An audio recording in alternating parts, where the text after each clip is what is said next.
Now, to tell us what the politics desk has for us in the coming week, SABC News Political Reporter Ntlantla Kgatlhane joins us now. Ntlantla, there's a secret meeting apparently taking place. How much do you know about that secret GNU meeting?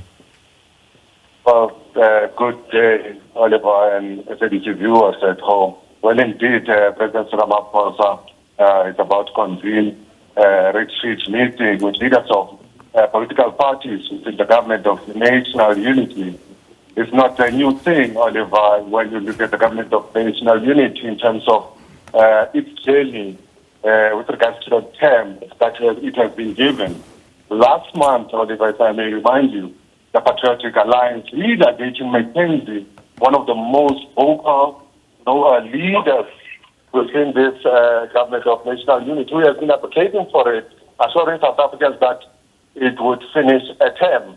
Also, coming out there saying that if they don't reinstate his deputy president, Kenny Kunene, back to his position, it was going to affect the GNU. I'm saying that because it really shows the state of the government of national unity, one of the biggest members, also the Democratic Alliance, finding it hard in this journey, Oliver, to get along with another member, which is the ANC. They're calling for the scrapping of the BEE. ANC is not shaking, it's not moving with regards to that. The other week we spoke to ANC Deputy President Paul Matwasile, who said that they're not budging when it comes to triple BEE. Also, a land expropriation. A lot of pundits have predicted this, that this journey was not going to be easy, especially with political parties that represent different ideologies, trying to work together for the sake of power. Also, the alliance partner of the ANC cautioning against this. So it's not a surprise that these meetings will happen time and again. The only question that comes to one's mind, Oliver, is, will the GNU stand the test of time? And that's a very important and pertinent question right now, Ntlantla, given that, as the Sunday Times reported on their front page this morning, that President Ramaphosa seems to want to have an early exit.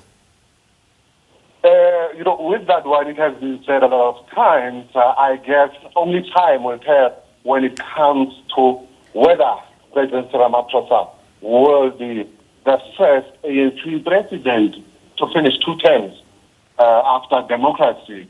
It's one of the challenges that the ANC has faced, especially with its factions, with its difference with governance as a whole. And now, at this particular time, they are facing a different situation. People of South Africa losing interest in this ANC. Also, ANC last year failing to get majority votes. Now you can tell that it's really hard for the ANC.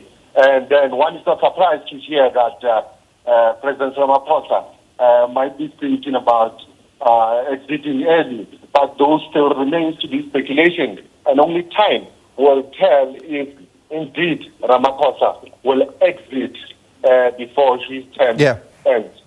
Your diary will certainly be filled with a lot of takes around the state's G20 readiness. What are you looking at this coming week? Well, it is 20 days to go to the G20.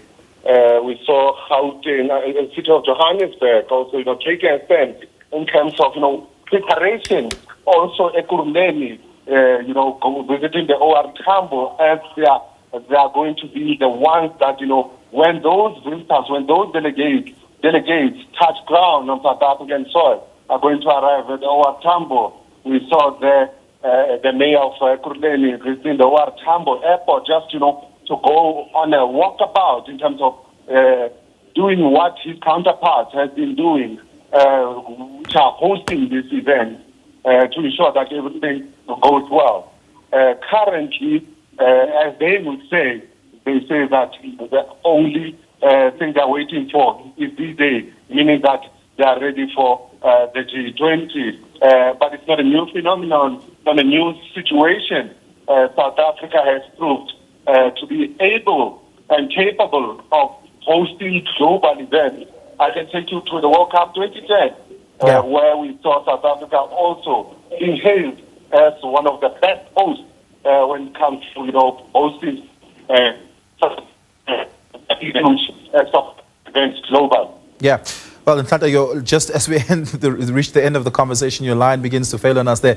But we're going to leave it there for Ntlantla Kgatlhane, SABC political reporter, telling us what he's looking at for this week.